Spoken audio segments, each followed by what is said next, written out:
नमस्कार दोस्तों, मैं हूं चित्रिता सान्याल और आप देख रहे हैं मैं भी भारत। मणिपुर में अब हिंसा की घटनाएं काबू में आ रही हैं, जो निश्चित ही राहत देने वाली बात है। लेकिन राज्य में तनाव खत्म नहीं हुआ है। ताजा जानकारी के अनुसार मणिपुर के पहाड़ी इलाकों में जरूरी सामान और दवाइयों की किल्लत हो रही है, क्योंकि यहाँ के आदिवासी बहुल इलाकों को जाने वाले रास्तों को मतेई समुदाय की महिलाओं ने ब्लॉक कर दिया है। इन महिलाओं के डर से इस इलाके में कोई भी जरूरी सामान या दवाइयों की सप्लाई के लिए तैयार नहीं है, क्योंकि उन्हें अपनी गाड़ी और खुद अपनी सुरक्षा की चिंता है। मतेई महिलाओं ने जब रास्ते बंद कर दिए तो प्रतिक्रिया में कुकी संगठनों ने भी कांगपोकपी से गुजरने वाली दीमापुर इम्फाल हाईवे को बंद कर दिया है।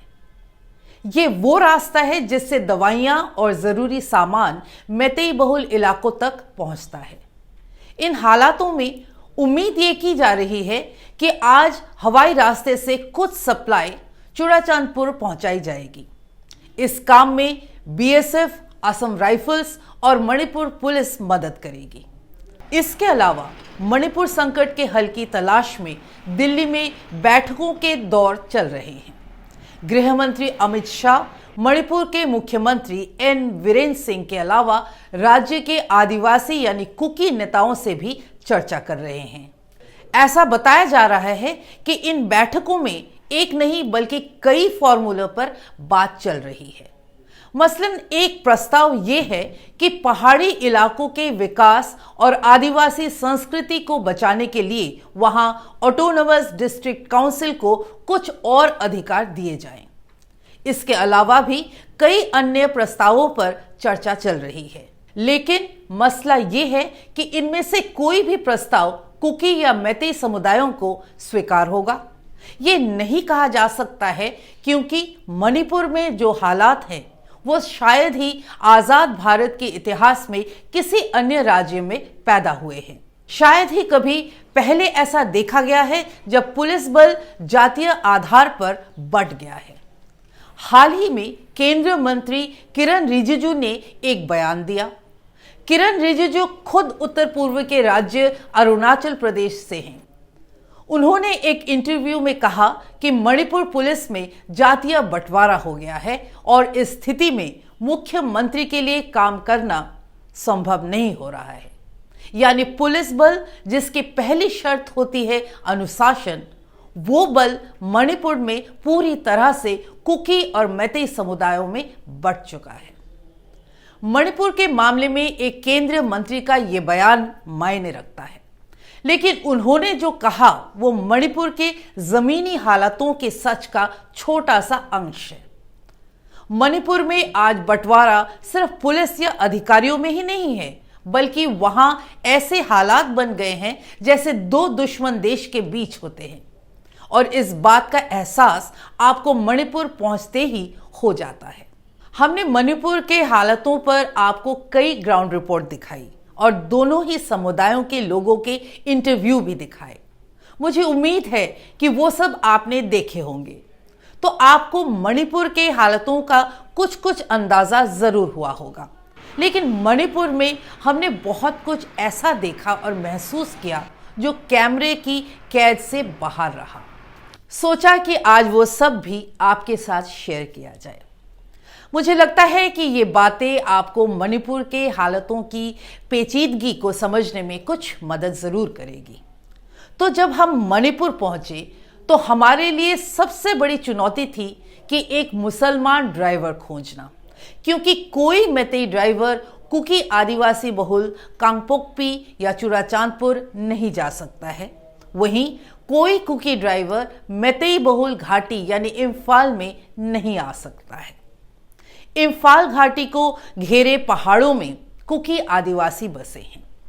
जब आप घाटी से निकलकर इन पहाड़ियों की तरफ बढ़ते हैं तो आपको ऐसे चेक नाके मिलते हैं जो मानो दो देशों के बॉर्डर हैं। मणिपुर में हिंसा के दौरान महिलाओं को निशाना बनाया गया। अब तो ये तथ्य दुनिया जानती है। मैं भी भारत शायद पहला मीडिया प्लेटफॉर्म था जिसने मणिपुर की हिंसा में महिलाओं को निशाना बनाए जाने की वारदातों को रिपोर्ट किया था। एक और बात जो मैंने मणिपुर में रिपोर्टिंग के दौरान महसूस की थी वो ये है कि कुकी बहुल कांगपोकपी और चुराचांदपुर में एक पत्रकार के लिए काम करना आसान था। यहां हमने कुकी आदिवासी नेताओं से नार्को टेररिज्म से लेकर इस हिंसा से जुड़े कई कड़वे सवाल किए। इन सवालों के हमें जवाब दिए गए। हमें किसी आदिवासी नेता ने ना तो धमकाया और ना ही हम पर पक्षपात का आरोप लगाया था। लेकिन इम्फाल में जब हम जले हुए चर्चों की तस्वीर उतार रहे थे तो हमें बंधक बना लिया गया। मेरा पैबी नाम के संगठन की महिलाओं ने हमें घेर लिया और हमारा कैमरा छीन लिया गया। हमारे कैमरे की सारी फुटेज डिलीट कर दी गई। उसके बावजूद हमारे कैमरे का कार्ड जब्त कर लिया गया था। जब हम इम्फाल पहुंचे थे तो हमें लगा था कि शायद पहाड़ों की तुलना में इम्फाल से रिपोर्टिंग आसान होगी, लेकिन ऐसा था नहीं। ऐसा नहीं है कि इस हिंसा में घाटी में रहने वाले मैतेई समुदाय के लोगों ने दर्द नहीं झेला है। मैतेई समुदाय के लोगों ने भी अपनों को खोया है, लेकिन घाटी में एक पत्रकार के तौर पर ऐसा लगता है कि कुछ छुपाया जा रहा था।